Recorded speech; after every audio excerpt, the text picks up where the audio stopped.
Really? You gotta be kidding me. Definitely threaten the dealers with YAA. That is what we're here for. All right, Dad, we have truly, I think we're going to get off. Today's going to end on a high note because you're probably going to rant. Mercedes makes better performance a $1,200 subscription in its electric vehicles. Annual.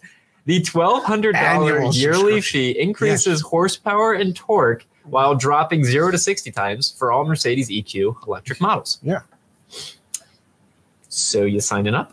I think I'd be asking them, how much will you pay me if I want even less power? So here we go. Mercedes is now taking subscription fees to an entirely new, maddening level. For new Mercedes EQ electric models, customers will have to pay $1,200 plus tax yearly subscription to unlock the full performance potential of their cars.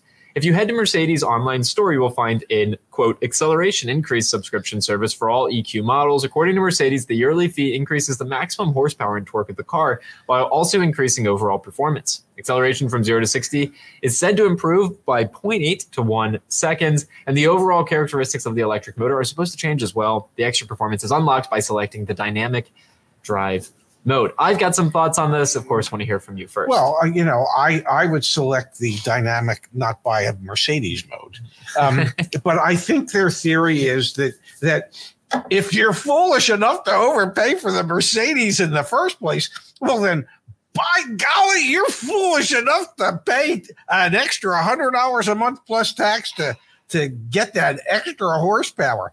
I wouldn't care if it took me 6.2 seconds to get from 0 to 60, or the 5.2 seconds it would take if I paid that extra $100 a month.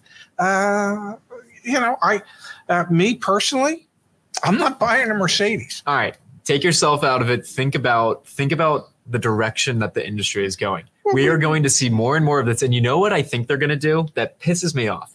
They're going to, how when you see... Well, then you rant. Thank you. Well, when you see like a fancy BMW or Mercedes and they have the M badge or the AMG badge, and I think we've all probably seen people before who are driving non-M BMWs, but they like put the M badge on. You've seen that before, right? Yeah. Well, my little Mini. Yep. My special edition. One of the aspects of the special edition is that it has the John Cooper Works body package on it. Yep. Okay, to make people think it's a JCW. It ain't. People love to be perceived as the moment one of these automakers makes like subscribe and the AMG badge appears on the back of the car. Dude, they're just it's psychology. They're just effing us. Like truly, they're just effing us, and so many people are gonna do it. Like truly, thousands, if not tens of, maybe hundreds of thousands of people are gonna do these microtransactions. They're gonna subscribe for a year to something on their car, and it is a terrible direction. You know as well as I do that they're going to sign these people up, okay, and they're going to say to them, well, we can either charge you the $100 a month on a continuing basis forever until you cancel, or we can sign you up on the annual, and we'll just charge you $1,200. I hate this. Why? What do you hate more? Do you hate more GM making OnStar a required subscription for 3 years on their vehicles, or this? Or heated seats? You get 3 options. Well, I hate that GM makes it a required amount that you have to pay for a subscription that you didn't ask for, you might not want. Yep. At least Mercedes is saying, hey, if you want to pay extra, because the hardware is already built into the car, if you want to pay extra for the subscription to unlock that, I don't think that's as bad as saying to somebody, hey, you're paying for OnStar whether you want it to or not. They're both bad. You said which is worse in my mind. What about the Toyota one where the heated, the remote start? Yeah. Yeah.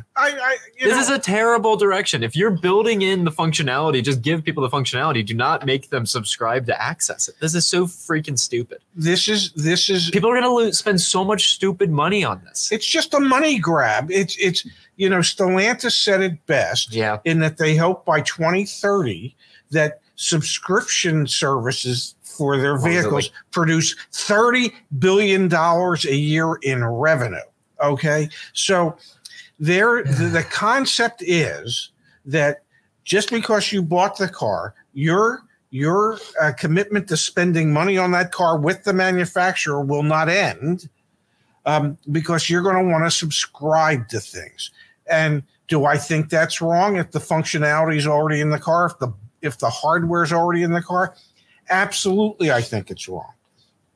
But, you know, human beings have this really incredible ability to always figure out ways that they can get more from their customers. And this is but one of them. Absolutely is. Nothing says thanks quite like going to joinyaa.com and typing in thanks20 to get 20% off on your YAA Plus membership, or thanks 100 to save $100 on your vehicle service contract. When do you think about food and cars? Drive-in movie theaters, what else? Where else do you food and cars? Food and cars. What comes to mind? Cars and coffee. You're like snacking on something, right? They don't go together that often. Well, they shouldn't. They shouldn't. Pops. Yeah. Volkswagen. Yeah. Did you know that Volkswagen makes sausages? Excuse me? Volkswagen Original Teal. The German automaker has a part number 199398500A. Yeah. You know what it is? A pack of sausages. It's a pack of sausages. Get that. You ready for this? Worst news ever. I like that. Worst. Yes. Volkswagen sells more sausages than Beetles, and in 2015 and 2017, it sold more sausages than cars overall. This should come as no surprise, since sausages have both a lower overhead cost and a lower purchase price than the average car. Yes. But the remarkable popularity of the Volkswagen Original Teal, I'm pronouncing that terribly, German for original part, has landed the automaker a space in the Tubular Meats Hall of Fame. This is a short article. Stick with me. Wow. I know. Isn't this crazy? I had no idea. I know. This is so cool. Yeah. In 1973, the company started making the currywurst sausages known as item number 199398500A in the Volkswagen factory at the company headquarters in Wolfsburg. Meant as a breakfast or lunch item in the company's cafeteria, the sausages were served whole or chopped up and tossed with Volkswagen's own factory-made curry-flavored ketchup. Wow. These days, 30 kitchen staffers, most of them trained butchers, are put solely on wiener duty, making 18,000 sausages every day. Get that. Isn't this wild? Yeah, it really is. It's a perfect Friday. Yeah. Yes. The pork is sourced from local farms, and the recipe, which includes curry powder, pepper, and ginger, is a company secret. The sausages come in 2 lengths and are dried, smoked over beechwood, and then steamed at 350 degrees Fahrenheit for 100 minutes. That's a lot of minutes. The finished product is shipped in packs of 5 to VW dealerships all over the country, who then gift it to customers after a successful sale. I had no idea. In 2017, Volkswagen sold nearly 7 million sausages, more than the number of VW brand cars sold worldwide in the year, while the iconic Beetle flits in and out of existence. VW has stopped or threatened to stop production several times in the bug's life. The Original Teal, which the the company recognizes as its, quote, most popular non-vehicle part, curries on. Really, you've got to be kidding me. How fascinating. That is. Yeah. Yeah. I had no idea that VW made sausages, or that they were so popular, especially with their staff, and that they actually gave it a SKU number. Isn't that crazy? Yeah. There's a parts number for sausages. Yes. I want 18,000 a day. That's no small operation. No, that is a lot of sausage. That's insane, to say the least. And maybe Ford should buy some of those sausages and try putting them in some of their vehicles. I don't know, especially in the ones that catch fire. Because I mean, who wouldn't want a slightly cooked or overcooked sausage after their car's burnt down? You know what I thought of when I read that article? IKEA. Because you go to IKEA and you get like the Swedish meatballs, but I never would have thought at their headquarters, their main factory in Wolfsburg, they've got 30 butchers employed, making 18,000 sausages a day. Yeah, wild. Yeah, no, that is you caught me totally off guard today. You know, I wonder if they make any turkey sausage. I wonder, man. Yeah. Pretty wild stuff. Yes.